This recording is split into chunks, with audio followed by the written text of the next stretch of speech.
Hello dear students, welcome to G centric. और अब हम लोग बात करेंगे लोड एंगल पर। बहुत ही ज्यादा इंपॉर्टेंट क्वांटिटी है लोड एंगल, क्योंकि ये लोड एंगल जो है वो मशीन और पावर सिस्टम के ब्रिज का काम करता है। ठीक है, ये जो लोड एंगल है ये एक ऐसी डोर है जो इलेक्ट्रिकल मशीन और पावर सिस्टम सब्जेक्ट को जोड़ने का काम करता है। और अगर ये मीडिएटर अगर कहीं ना कहीं वीक रहा आपका, तो आप समझ लीजिए कि ना मशीन अच्छा है आपका, ना पावर सिस्टम अच्छा है, और ये दो सब्जेक्ट अच्छे नहीं तो आपके किसी भी कॉम्पिटिटिव एग्जाम, चाहे वो गेट की एग्जामिनेशन हो या किसी और एग्जामिनेशन में सिलेक्शन पॉसिबल नहीं है।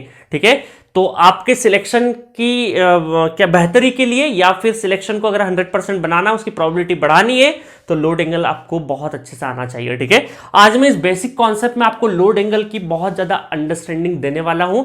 और इस अंडरस्टैंडिंग के बाद बहुत ऐसा नहीं होगा कि मैं अंडरस्टैंडिंग दूंगा और अचानक समझ में आ जाएगा। क्यों नहीं समझ में आएगा, उसका एक रीजन है, क्योंकि इसको और डिटेल वर्जन में मैं पढ़ाऊंगा इलेक्ट्रिकल मशीन में, सिंक्रोनस मशीन में। ठीक है, जो सिंक्रोनस मशीन है, जो लास्ट मशीन है इलेक्ट्रिकल मशीन की, उसमें इसको डिटेल वर्जन में पढ़ाऊंगा। बट चूंकि आप सिंक्रोनस मशीन के पहले पावर सिस्टम भी पढ़ रहे हैं, तो ठीक है, जो जो जरूरी लगेगा मुझे, मशीन के कॉन्सेप्ट जो जो पावर सिस्टम पढ़ाते टाइम पे जरूरी लगेंगे, क्योंकि आप में से बहुत सारे स्टूडेंट मेरा इलेक्ट्रिकल मशीन नहीं पढ़ रहे होंगे, सिर्फ पावर सिस्टम पढ़ रहे होंगे। बट उनके लिए भी मैं क्या कर रहा हूं कि मशीन में जो जो बेसिक क्वांटिटी, और मशीन अगर आप पढ़ भी रहे हैं तो अभी सिंक्रोनस तो स्टार्ट हुआ नहीं है, तो ये मैं मान के चल रहा हूं कि अभी सिंक्रोनस आपको नहीं आता, तो इसलिए जितने भी बेसिक कॉन्सेप्ट लगेंगे मुझे सिंक्रोनस के, तो वो मैं आपको यहां पर पावर सिस्टम में भी पढ़ाने वाला हूं। ठीक है, तो स्टार्ट करते हैं लोड एंगल। लोड एंगल देखिए, एंगल मतलब तो हमें पता है कोई ना कोई इलेक्ट्रिकल डिग्री चाहे मैकेनिकल, मतलब कोई ना कोई क्या है एंगल है, और साथ में क्या लगा है, लोड लगा है। मतलब ये जो एंगल है, ये पहले पॉइंट में देखिएगा, ये जो एंगल है इसका वेरिएशन अगर ये इंक्रीज होता है विथ किसकी वजह से, लोड इंक्रीज की वजह से, मतलब angle increases with increment in load, इस वजह से इसका नाम क्या है, लोड एंगल है। तो ये तो छोटी सी डेफिनेशन हो गई, आप भी कॉमन सेंस लगा के लोड एंगल बता देते। अब आप बोलेंगे सर थोड़ा एडवांस बताइए। ठीक है, एडवांस तरफ चलते हैं हम लोग। सेकेंड डेफिनेशन है the angle deformation between sending end phasor and receiving end phasor. कुछ समझ में नहीं आया होगा, ये फेजर क्या है, sending end phasor, receiving end phasor क्या है। एक और definition, angle between sending end voltage and receiving end voltage. ये थोड़ा थोड़ा पल्ले पड़ रहा होगा, ठीक है, ज्यादा फिर भी नहीं आ रहा होगा समझ में। नेक्स्ट है angle between stator magnetic field and rotor magnetic field. ठीक है, ये भी थोड़ा थोड़ा आ रहा होगा। अब मैं ये सारे डेफिनेशंस क्यों लिखा हूं आपके सामने, वन बाय वन जब मैं इसको एक्सप्लेन करूंगा, इस वाले पार्ट को, इस वाले बोर्ड के इस पार्ट को, तब ये धीरे धीरे आपको डेफिनेशन समझ में आने लगेगी। ठीक है, तो सबसे पहले मैं थोड़ा सिंक्रोनस मशीन अभी डिटेल वर्जन में तो नहीं पढ़ा सकता, बट फॉर टाइम बिंग मैं थोड़ा सा इंट्रो दे देता हूं आपको। चलिए, सो ये आपका सिंक्रोनस जनरेटर क्या है, आपका ये जनरेटर इलेक्ट्रिसिटी जनरेट करेगा, सिंक्रोनस जनरेटर है। इस जनरेटर में दो चीजें होती है, एक स्टेटर होता है जो स्टेशनरी रखा हुआ है, और रोटर है जो कि घूमता है। इतना समझ लीजिए अभी आप। ठीक है, और इस रोटर के ऊपर हम लोग क्या देते हैं, डीसी देते हैं। इस रोटर के ऊपर एक वाइंडिंग रैपअप है, और उसको क्या दिया है मैंने, अभी सेलियन टाइप का माना है, सिलेंड्रिकल नहीं माना है। और ये जो रोटर है आपका, ये कहीं ना कहीं शाफ्ट से कनेक्ट होके प्राइम मूवर जो कि टरबाइन है उससे क्या होगा, घूमते जाएगा एनएस स्पीड से, थोड़ी देर के लिए एनएस मान लेते हैं, एनएस स्पीड से घूमेगा। जैसे ये घूमेगा, जैसे ये रोटर, इस देखिए प्राइम मूवर से कनेक्ट है, जैसे टरबाइन, टरबाइन के ऊपर स्टीम आई, स्टीम ने क्या करा, टरबाइन की ब्लेड्स को घुमाई, टरबाइन की ब्लेड से और टरबाइन से, और ये जो रोटर है इसके शाफ्ट से, कॉमन एक शाफ्ट है हमारे रोटर का, और टरबाइन का एक कॉमन शाफ्ट है। टरबाइन घूमने की वजह से ये रोटर भी घूमेगा, और रोटर घूमते घूमते जब हमने इसके ऊपर डीसी सप्लाई कर दी है, टाइमिंग वगैरह के ऊपर मैं डिटेल में बात करूंगा। ठीक है, अभी जस्ट इंट्रो दे रहा हूं मैं आपको। जैसे मैंने डीसी अप्लाई कर दी, मतलब ये घूमते हुए आयरन के ऊपर अब क्या अपीयर हो गया, एन और एस, मतलब एक एंड तरफ एन, दूसरी तरफ एस। ये बार बार एनएस एनएस क्या होगा, वाइंडिंग की वजह से नहीं बदलेगा। ठीक है, क्योंकि डीसी दिया है, यूनिडायरेक्शनल करंट है, मतलब हमेशा एन ऊपर रहेगा, एस नीचे रहेगा, बट ये रिवॉल्व हो रहा है, इस वजह से पोजीशन बार बार एनएस एनएस एनएस एनएस की चेंज होती रहेगी। और इस तरीके से ये क्या बन जाएगा, एक तरह का इलेक्ट्रोमैग्नेट बन जाएगा। और चूंकि इलेक्ट्रोमैग्नेट है, क्योंकि इसके ऊपर हम लोगों ने वाइंडिंग इलेक्ट्रिकल सप्लाई की वजह से इसको मैग्नेट बनाया है, इस वजह से इसका नाम क्या है, इलेक्ट्रोमैग्नेट है। और मैग्नेट की क्या प्रॉपर्टी है, ये फ्लक्स जनरेट करता है, मैग्नेटिक फील्ड लाइन जनरेट करता है। तो मैग्नेटिक फील्ड लाइन देखो ये जनरेट हो रही है, मैग्नेटिक फील्ड लाइन जनरेट हो रही है एन से, और एस के ऊपर क्या हो जाएगा, वापस से टर्मिनेट हो जाएगी, origin from N and terminate from the S. और ये जो मैग्नेटिक फील्ड अपीयर हो रही है और साथ में ये घूम भी रहा है, इसका मतलब रोटेटिंग मैग्नेटिक फील्ड डेवलप हो रही है। क्या हो रही है? ये साथ में क्या हो रहा है? घूम भी रहा है। इसको बोलते हैं RMF, RPM, not RPM, RMF, rotating magnetic field. ठीक है, रोटेटिंग मैग्नेटिक फील्ड मतलब ये रोटर से क्या होगा? रोटेटिंग मैग्नेटिक फील्ड प्रोड्यूस हो रही है घूमती हुई, और साथ में जिस स्पीड से घूम रही है, इसका मतलब क्या है? साइकिल पर सेकंड है यहाँ पे, क्योंकि आरएमएफ भी है, घूमता हुआ है यहाँ पे मैग्नेट। इसका मतलब ये जो स्टेटर के ऊपर कंडक्टर रखे हुए हैं, इनको ये मैग्नेटिक फील्ड क्या कर रही है? कट कर रही है। और कोई भी कंडक्टर अगर फ्लक्स को कट करता है या कोई फ्लक्स कंडक्टर को कट करता है तो क्या प्रोड्यूस होता है? According to the Faraday law of electromagnetic induction, induce EMF produce होता है। और इंड्यूस ईएमएफ प्रोड्यूस हो जाएगा ईजी, इंड्यूस ईएमएफ प्रोड्यूस होगा जैसे इसके ऊपर लोड लगा देंगे तो एक करंट प्रोड्यूस होगा, करंट आई है, आर्मेचर करंट। और आर्मेचर करंट की वजह से यहां पर आर्मेचर फ्लक्स आएगा और इस स्टेटर के ऊपर भी एनएस वर्चुअली क्या होते जाएंगे? बन जाएंगे एनएस। और कहीं पर किसी एक इंस्टेंट पे एन के सामने कोई एस और एस के सामने कोई एन जैसे ही दिख गया तो रोटर और स्टेटर की क्या हो जाएगी? मैग्नेटिक लॉकिंग हो जाएगी। और इस तरीके से रोटर के एनएस, एन और एस, जो स्टेटर के एनएस है उसमें क्या हो गए? लॉक हो गए, अट्रैक्ट हो गए। ठीक है, लॉक होने की वजह से दोनों का स्पीड करीब करीब सिंक्रोनस हो जाएगा। एक करीब करीब को याद रखिएगा। ठीक है, चलिए अब बढ़ते हैं आगे। इतना बात समझ में आ गया है, मतलब जो रोटर का एनएस है तो थोड़ी देर बाद स्टेटर के ऊपर भी एनएस आ जाएगा। वो दोनों कहीं ना कहीं दो कोई भी पोल, ये भी बार बार चेंज हो रहा है और ये भी बार बार चेंज हो रहा है। कैसे चेंज होगा? बाद की बात है, डिटेल वर्जन में हम लोग सिंक्रोनस मशीन में देखेंगे। नेक्स्ट हम बात करते हैं यहां पर कि ये जो स्टेटर पोल है, कोई भी एक इंस्टेंट पे मैंने क्या ले लिया कि स्टेटर पोल ले लिया एन और रोटर पोल ले लिया एस। ये दोनों क्या कर रहे हैं? अट्रैक्ट कर रहे हैं और एकदम लॉकिंग में है। इसका मतलब एन से लगाकर फील्ड बिल्कुल रिलैक्स मोड में फील्ड आ रही है, बिल्कुल रिलैक्स मोड में, कोई स्ट्रेचिंग नहीं है। इन लाइंस के ऊपर, इन मैग्नेटिक लाइंस के ऊपर क्या है? कोई भी स्ट्रेचिंग नहीं है, कोई भी किसी तरह का जोर जबरदस्ती दबाव नहीं है, बिल्कुल एन से एस स्मूथली आ रही है। और इस टाइम पर हम क्या बोलेंगे? ये जो नॉर्थ है, स्टेटर का नॉर्थ पोल है, ये कुछ भी हो सकता है, ऊपर साउथ नीचे नॉर्थ, कुछ भी हो सकता है। मैंने कोई भी एक पैटर्न ले लिया है। ठीक है, तो यहां पर एग्जैक्ट मिडिल से जो ब्लू कलर दिखाई दे रहा है, that is our MMF axis, या फिर क्या बोल सकते हैं हम लोग? Stator field axis, stator magnetic field axis, stator magnetic field, वो भी बोल सकते हैं स्टेटर फील्ड एक्सिस। और साथ में एकदम एग्जैक्टली नीचे साउथ है और दोनों के दोनों परफेक्टली अलाइन है, मतलब हमारी मैग्नेटिक फील्ड लाइंस के ऊपर कोई भी दबाव नहीं, कोई भी स्ट्रेचिंग नहीं है। इसका मतलब as it is axis, rotor की एक्सिस भी कहां पर है? रोटर मैग्नेटिक फील्ड की एक्सिस भी कहां है? उसकी के लाइन में है, रोटर फील्ड एक्सिस। और इन दोनों के बीच में angle between stator magnetic field axis and rotor magnetic field axis, क्या बोलते हैं? एक्सिस बोलो या मैग्नेटिक फील्ड बोलो, बात एक ही है। इन दोनों के बीच का जो एंगल है that is load angle del.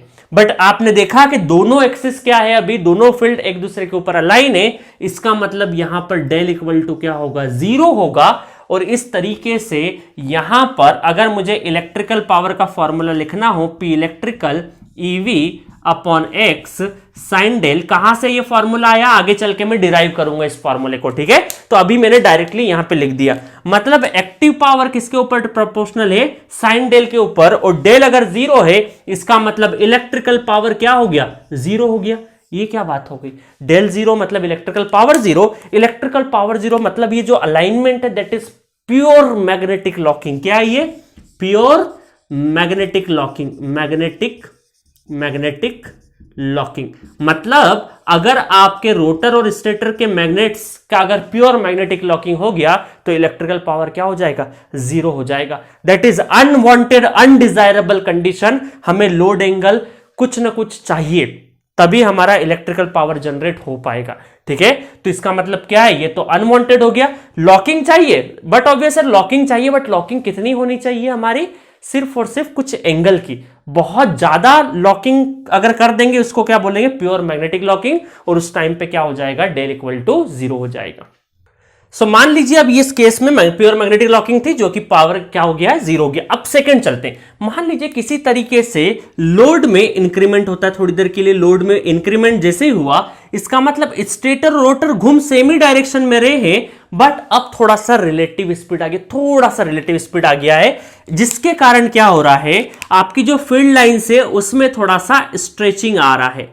अब थोड़ा सा आपका क्या हो रहा है, स्ट्रेचिंग आ रहा है, एक तरह का स्ट्रेच है। और इस स्ट्रेच के चक्कर में क्या हुआ कि दोनों एक्सिस के बीच में, स्टेटर एमएफ एक्सिस या स्टेटर फील्ड एक्सिस और रोटर एक्सिस के बीच में एक लोड एंगल क्या हो गया है, बन गया है। और ये लोड एंगल हम बोल सकते हैं ये हो गया 10 to 30 डिग्री लोड एंगल बन गया अगर थोड़ी देर के लिए। इसका मतलब आपका इलेक्ट्रिकल पावर क्या है, नॉट इक्वल टू 0। अब कुछ ना कुछ इलेक्ट्रिकल पावर रहेगा, 0 नहीं रहेगा। इसका मतलब लोड एंगल, लोड बढ़ रहा है, लोड एंगल बढ़ रहा है और पावर भी क्या हो रहा है, बढ़ रहा है। आपका इलेक्ट्रिकल पावर भी क्या हो रहा है, बढ़ रहा है, और इधर स्ट्रेचिंग भी जाती जा रही है। मान लीजिए और कभी न कभी लोड बढ़ता है, आपका लोड और बढ़ता है, स्ट्रेचिंग और खिंचाव और होता है, दोनों के बीच के जो मैग्नेटिक फील्ड लाइन है उसमें और खिंचाव होता है और स्ट्रेचिंग होती है।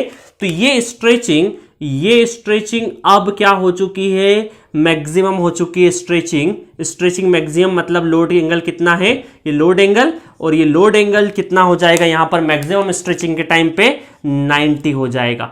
मतलब कि ये जो स्ट्रेचिंग इन दोनों के बीच में, स्टेटर और रोटर के बीच में, स्टेटर पोल और रोटर पोल के बीच में जो स्ट्रेचिंग है वो मैक्सिमम है। इसका मतलब एंगल आपका क्या आ चुका है, मैक्सिमम हो चुका है। और साइन मैक्सिमम कब होता है, 90 डिग्री पे ही होता है। इस वजह से डेल एंगल क्या है, 90 डिग्री है। अगर इसके बियॉन्ड गए हम लोग, अगर इसके बियॉन्ड गए तो मशीन क्या करेगी, सिंक्रोनिज्म लूज कर जाएगी। मतलब सिंक्रोनिज्म लूज का मतलब अभी ये समझ लीजिए, there is a no connection between stator pole and rotor pole. एकदम से क्या हो गया है, आपका दोनों के बीच का सिंक्रोनाइजेशन लूज हो गया। थोड़ी देर के लिए सिंक्रोनिज्म लूज क्या, एक जो डेफिनेशन आप कैसे समझ सकते हैं, आपने बचपन में साइकिल चलाई होगी, ठीक है। जब साइकिल में पेडल लगाते हैं, ठीक है, तो आगे वाला चक्का और पीछे वाला पेडल पे जब आप जोर लगाते हैं तो कौन सा चक्का चलता है, पीछे वाला आगे वाला, पीछे वाला चलता है ना। क्यों, क्योंकि जो आपके पेडल से किस, जो चेन के थ्रू, आपका जो चेन है ना, चेन देखिए, ये दो है चेन है, ये चेन इस तरीके से आती है, यहां पेडल घूमता आपका, और ये पीछे वाले टायर में चेन लगी हुई है। तो जब चेन लगाते, बहुत प्रेशर से चेन लगा, थोड़ी साइकिल आगे बढ़ेगी।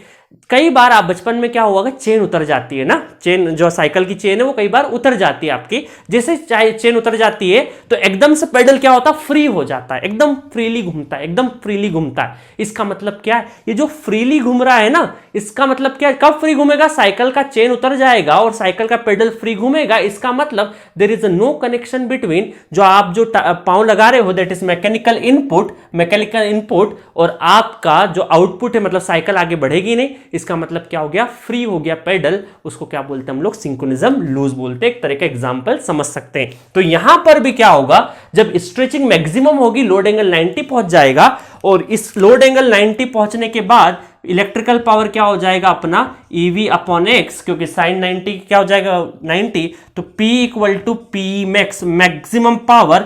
और इसी को बोलते हैं हम लोग steady state stability limit,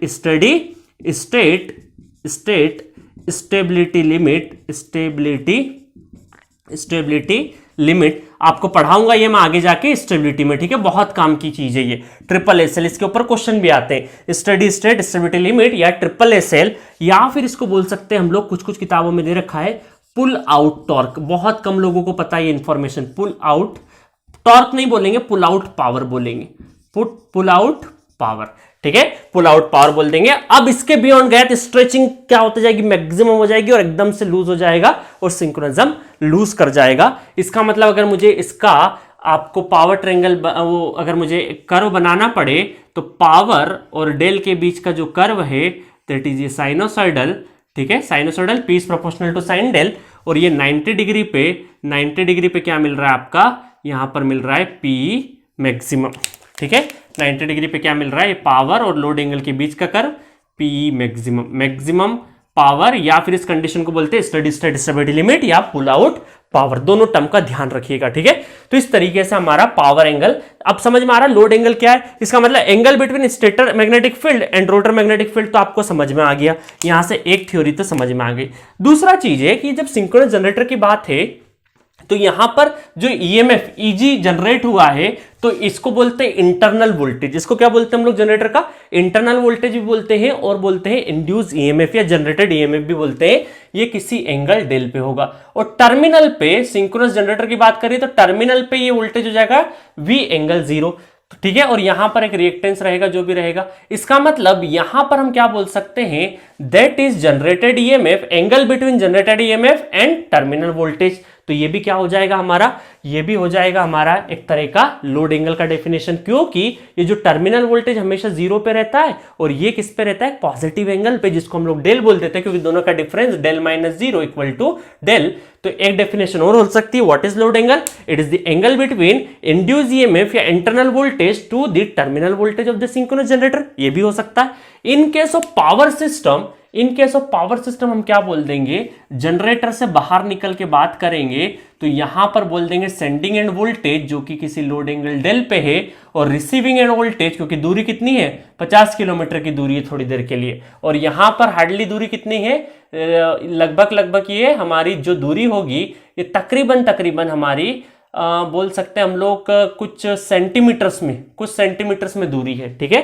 but यहां पर सेंटीमीटर्स या ज्यादा से ज्यादा मीटर, ज्यादा से ज्यादा 1 मीटर से ज्यादा की दूरी नहीं है, बट यहां पर 50 किलोमीटर की दूरी है। तो रफली हम लोगों ने यहां टर्मिनल पे या इस वाली बस पे बोल देंगे सेंडिंग एंड वोल्टेज, ठीक है, और यहां पर बोल देंगे हम लोग रिसीविंग एंड वोल्टेज। बहुत सारे स्टूडेंट गड़बड़ कंफ्यूज होते हैं कि सर जनरेटर का टर्मिनल तो यहां तो 0 से स्टार्ट होना चाहिए, बट ऐसा नहीं है। हम लोग ये लगभग नेग्लिजिबल मानते हैं, इसी को इंटरनल वोल्टेज को हम लोग यहां पर सेंडिंग एंड वोल्टेज बोल देते हैं। मतलब ये जो इंटरनल वोल्टेज है यही यहां पे क्या बन जा रहा है, सेंडिंग एंड वोल्टेज और रिसीविंग एंड वोल्टेज। तो हम क्या बोल सकते हैं, angle between sending end voltage and receiving end voltage, that is called load angle. वो भी क्या है, लोड एंगल दोनों के बीच में देखो। और angle deformation between sending end phasor and receiving end phasor, तो ये एक तरह का मैंने फेजर डायग्राम तो नहीं बनाया, बट यहां पर axis itself denotes the phasor, ठीक है। तो सेंडिंग एंड फेजर जो कि हमारे जो इंड्यूस ईएमएफ डेवलप होता है ये phi f से डेवलप होता है, और phi f का मतलब पहले रोटर आया है, तो हम लोग क्या बोल सकते हैं, sending end phasor. Sending end phasor अगर इसका फेजर बनाएंगे तो क्या हो जाएगा हमारा, सेंडिंग एंड फेजर और रिसीविंग एंड फेजर। तो इसका मतलब वोल्टेज V और E यहां पर कहीं आएगा, ठीक है। तो ये डेल हो जाएगा, इसका मतलब क्या हो जाएगा, सेंडिंग एंड हमारा phasor upon receiving end phasor. तो ये बहुत सारे डेफिनेशन लोड एंगल की आपको बता दी है। आपको पावर सिस्टम में क्या ध्यान रखना है, मशीन में क्या ध्यान रखना है, ठीक है, दोनों में आपको अंतर पता चल गया, आप कंफ्यूज नहीं होइएगा। और बेसिकली बहुत सारी इंफॉर्मेशन यहां से भी आपको समझ पड़ी होगी कि लोड एंगल को असल में बोलते कहां से, आता कहां से, ये सिंक्रोनस मशीन से आता है। तो जब सिंक्रोनस मशीन डिटेल वर्जन में पढ़ेंगे तो लोड एंगल को आप और एक्सप्लोर करेंगे, ठीक है, बहुत अच्छे से। तो पावर सिस्टम में इतनी इंफॉर्मेशन काफी है लोड एंगल की।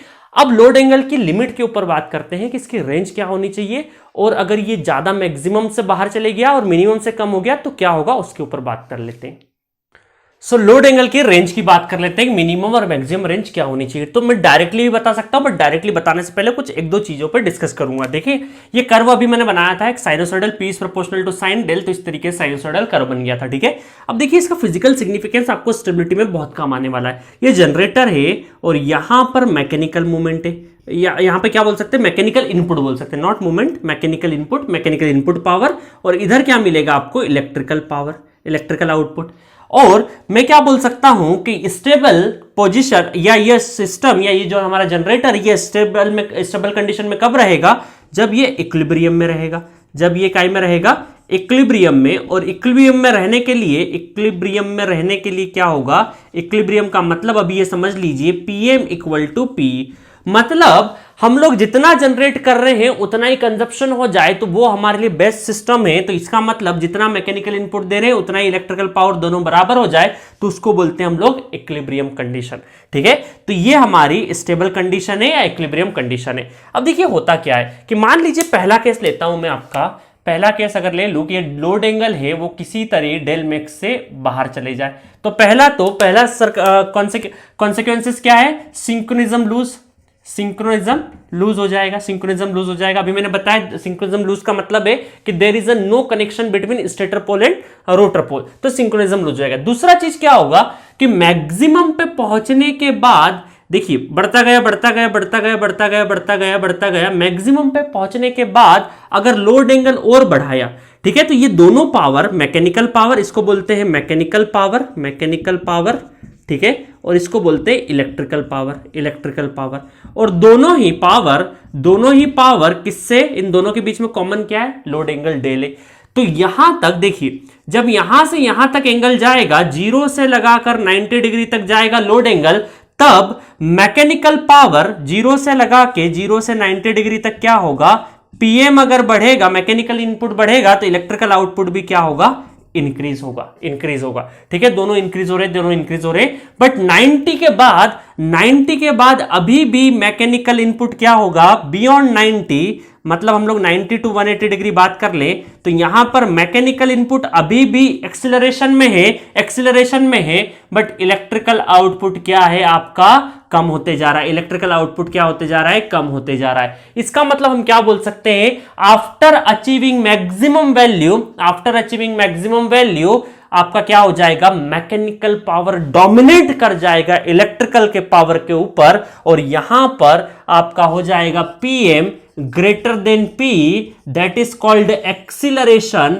और ये हो जाएगा आपका एक्सीलरेशन अनस्टेबल, ठीक है। ये पॉइंट बहुत ध्यान रखिएगा कि मैं एक्सीलरेशन को क्या बोल रहा हूं, यहां पर अनस्टेबल बोल रहा हूं, एक्सीलरेशन मोड को क्या बोल रहा हूं, अनस्टेबल बोल रहा हूं। ये मशीन आपकी एक्सीलरेशन में चले जाएगी, इसका मतलब ये क्या हो जाएगा, सिंक्रोनस मशीन क्या हो जाएगा, अनस्टेबिलिटी की तरफ जाने लगेगा और अनस्टेबल हो जाएगा, ठीक है। इस पॉइंट को ध्यान रखिएगा, मैं स्टेबिलिटी पढ़ाऊंगा तो इस पॉइंट को वापस उठाऊंगा। तो चलिए, तो हम क्या बोलेंगे कि किसी भी हालत में डेल मैक्स के ऊपर नहीं जाना चाहिए सिंक्रोनिज्म, क्योंकि मैकेनिकल पावर क्या हो जाएगा, डोमिनेट कर जाएगा इलेक्ट्रिकल पावर के ऊपर, और हमारा क्या हो जाएगा, सिस्टम या जनरेटर बिकम अनस्टेबल, या फिर हम क्या बोल सकते हैं, स्टेबिलिटी मेंटेन नहीं रहेगी। तो चलिए, सेकंड है पॉइंट कि मान लीजिए del less than del minimum हो जाए, तो इसका मतलब क्या है, डेल डिक्रीज, मतलब electrical power decrease, electrical power या मैकेनिकल पावर दोनों ही क्या हो जाएंगे, हमारे डिक्रीज हो जाएंगे। तो हमें एक मिनिमम लोड एंगल के बाद डिक्रीज नहीं होना है, नहीं तो ये कहीं 0 नहीं हो जाए, ठीक है। इसका मतलब हम क्या बोल सकते हैं कि फॉर अ सिंगल जनरेटर की बात करें तो लोड एंगल आपका क्या होना चाहिए, लोड एंगल सिर्फ और सिर्फ 5 डिग्री टू 10 डिग्री के बीच में होना चाहिए जब एक जनरेटर की बात कर रहे हैं। बट जब हम लोग इंटरकनेक्शन सिस्टम की बात कर रहे हैं, इंटरकनेक्टेड सिस्टम का मतलब है कि हमारा पावर सिस्टम सिर्फ एक जनरेटर से कनेक्टेड नहीं है, जितने भी जनरेटर है वो सब कहीं ना कहीं एक दूसरे से कनेक्टेड है, उसको बोलते हैं हम लोग इंटरकनेक्टेड सिस्टम। और इंटरकनेक्टेड सिस्टम में अगर आपका सेलिएंट, ज्यादातर हमारा सेलिएंट नहीं होता है, सिलेंड्रिकल रोटर होता है, सिलेंड्रिकल हाई स्पीड रोटर, जिसको सिलेंड्रिकल रोटर भी बोलते हैं, सिलेंड्रिकल रोटर जनरेटर, और इसका जो लोड एंगल है, जो स्टेबिलिटी रीजन में जो लोड एंगल होना चाहिए वो 30 डिग्री टू 45 डिग्री होना चाहिए, 30 डिग्री टू 45 डिग्री, मतलब ये यहां कहीं पर ये 30 डिग्री से लगा के 45 डिग्री, मतलब ये हमारा क्या है, स्टेबल जोन है। क्या है ये, स्टेबल रीजन है, ये जो रेड कलर का मार्क कर रखा है 30 डिग्री से 45 डिग्री, इंटरकनेक्टेड सिस्टम। और मान लीजिए यहां पर आपका अगर सेलिएंट है, थोड़ी देर के लिए सेलिएंट जनरेटर है, तो उसका लोड एंगल क्या हो जाता है, आपका लोड एंगल 25 टू 35 डिग्री, ठीक है। ये मशीन में आपको इलैबोरेट मैनर में पढ़ाया जाएगा।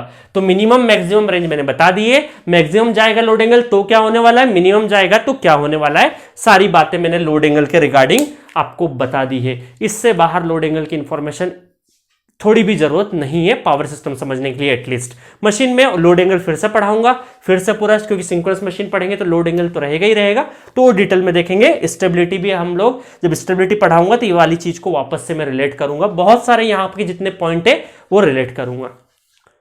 यहां पर एट दिस नोड आपके पांचों पैरामीटर कवर होते हैं, active power, reactive power, complex power, voltage magnitude and load angle. सारे पॉइंट कवर होने के बाद अब मैं दिखाऊंगा आपको कि इन चारों के बीच में, आज पांचों के बीच में क्या रिलेशन है वो देखेंगे, और पूरा का पूरा पावर सिस्टम इन्हीं 4 या 5 क्वांटिटी के ऊपर डिपेंड करता है। तो चलिए नेक्स्ट टॉपिक पढ़ेंगे हम लोग, बेसिक पावर फ्लो इक्वेशंस।